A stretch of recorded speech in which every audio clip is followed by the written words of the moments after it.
Morning guys, I'm Canterbury with Self-Reliance Outfitters and the Pathfinder School. What I thought I would do today is I've been traveling very extensively over the last couple of years.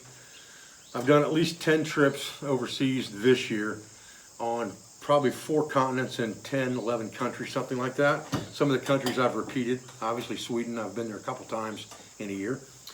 So I thought what I would do is I'd start to kind of make a few videos to help people with travel. Travel is something I get questions about a lot. What can I take? What can't I take? What should I take? What shouldn't I take when I travel? So I thought I'd make a couple different videos in a short series about travel, both overseas and in the US, because they're a little bit different in what you need to take and what you can take and things like that. And what's available to you and not available on the other end is another story indeed. So what I've done is I've picked like my top 5, and these are, I guess you could call these tips, tricks, or hacks if you want to call it that. Obviously you need to have your passport, your travel documents.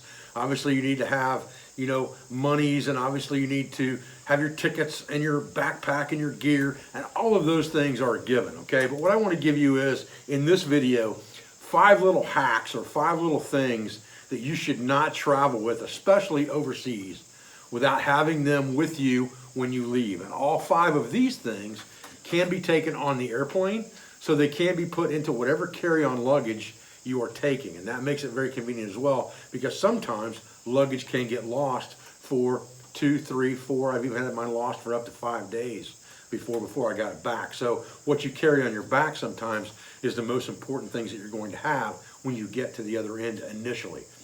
So let's start off by talking about 5 things that I think you should have no matter what.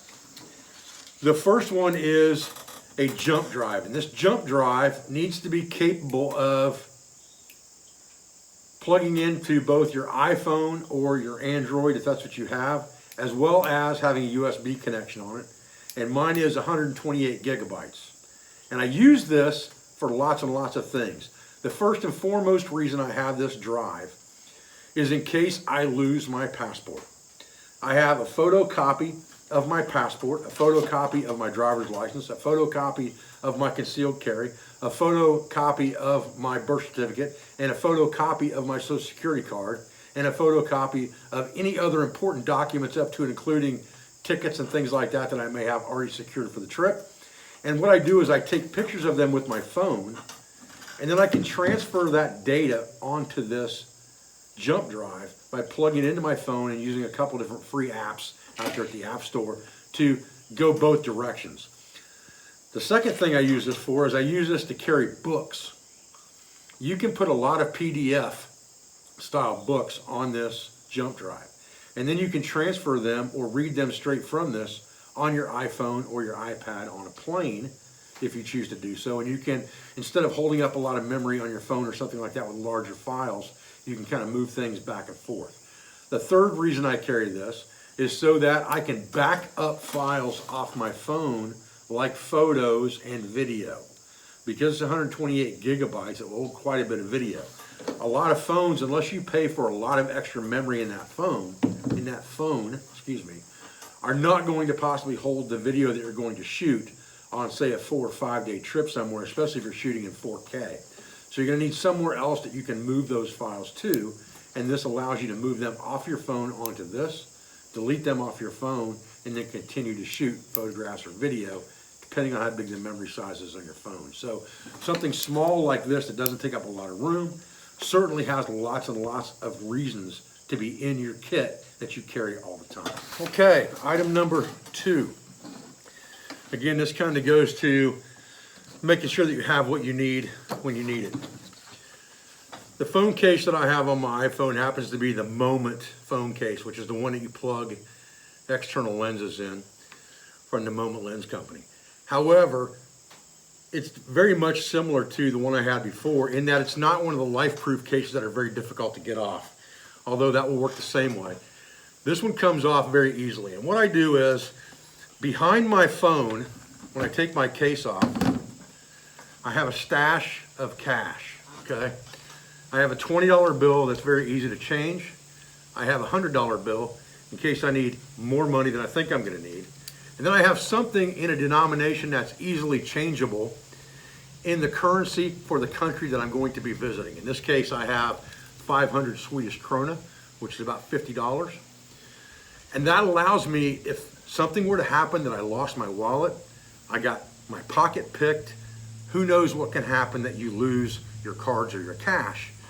You're never going to be stuck completely without. And that goes to every day, not just for travel, but I carry that money in there. Other than that 500 krona, I've always got about 120 bucks behind my phone just for emergencies. If I don't have my wallet, I left it at home. When I go out somewhere to get something, anything like that can happen to you. And if you've got a stash of money in there behind your phone, almost none of us ever leave the house without our phone. You're probably more likely to leave without your wallet, in all honesty, than you are your phone. But you're probably more likely to get your wallet stolen than your phone as well, because most phones have an access code on them that prevents people from getting into them and makes it very difficult to crack that phone's code. So most people don't even bother, but they will take your wallet. Having a stash of money is always, always a good idea. You never want to keep all your money in one spot anyway. So I always try to spread my money around a little bit in my wallet, a little bit in my front pocket, and then I always have a secret stash in my phone.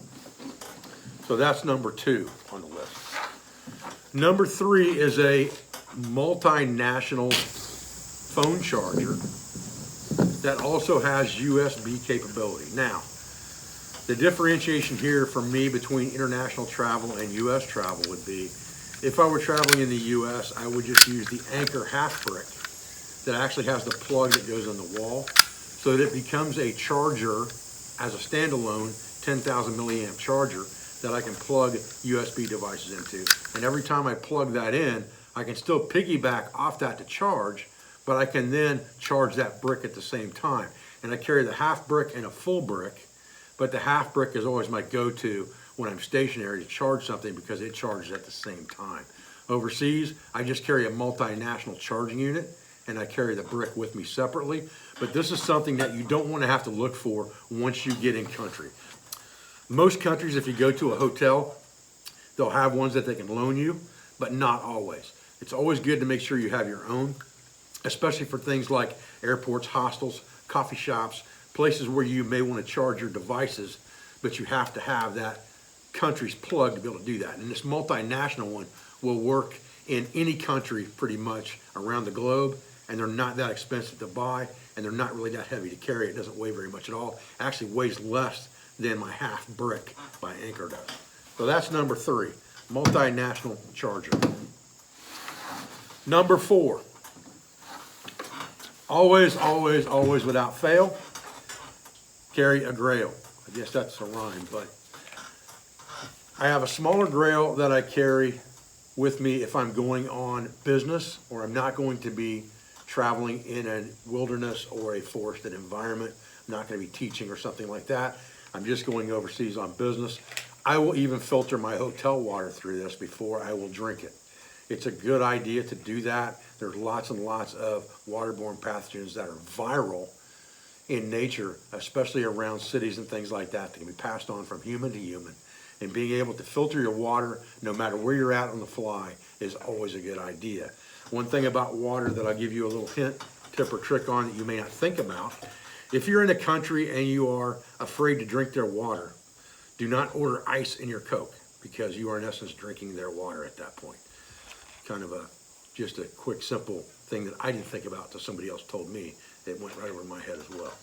I generally put an S-hook or a carabiner on the top of my bottles so I can hook it onto my belt loop or whatever when I'm walking. Again, small grail for urban environments, the larger GeoPress for environments where I'm going to be in the woods, or if I'm going to be traveling, teaching, things like that, I'll use the bigger unit.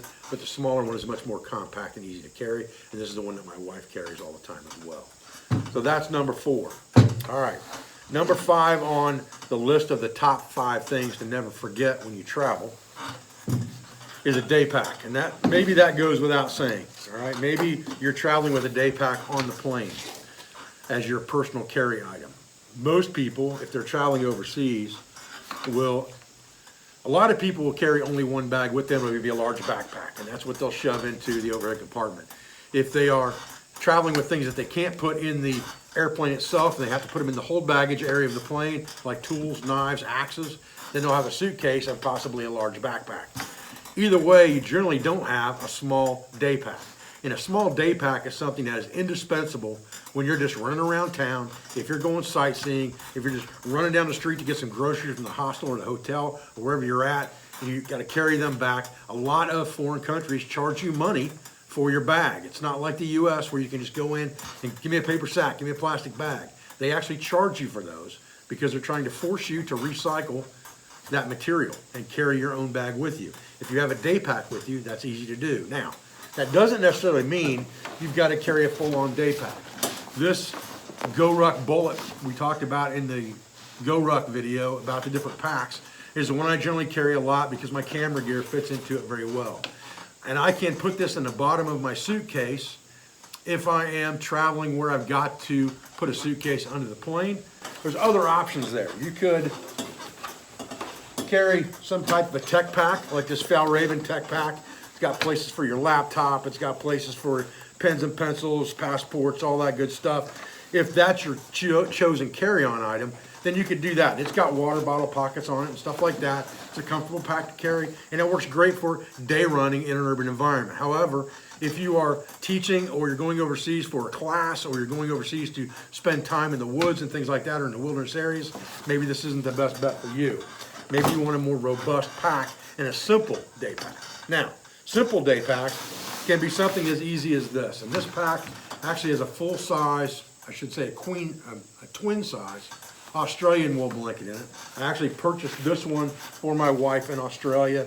We were out walking around. She didn't have a day pack and she needed one. It was probably 15 bucks at a shop. But it gives you a pretty much full-size day pack with a front pocket with 2 water bottle mesh pouches on the outside, adjustable straps on the back. And again, it's nothing fancy. It's made out of a ripstop type material. The advantage to it is that it folds up into this pouch so that you can throw it in the bottom of a suitcase, in the bottom of a backpack, whatever else you're carrying. And then when you leave that at the hostel or the hotel or wherever you're at, and you want to run out for the day and go checking out the sites, going to the markets, things like that, you have a day pack and you have that flexibility to carry an extra piece of outerwear, carry a few extra pieces of camera gear, carry the things that you're going to need for the day, water bottles, stuff like that, okay? You can see this grail fits in there just fine. Nice and easy. You can shove it all the way to the bottom. I haven't really abused this one too bad, but again, I bought it for my wife to carry. She didn't tear it up while we were in Australia. Now, the other thing you can go with, and this is what my wife carried while we were in Sweden last week. This is a Savota, and you're used to seeing Savota as these big, heavy military packs, and generally they are.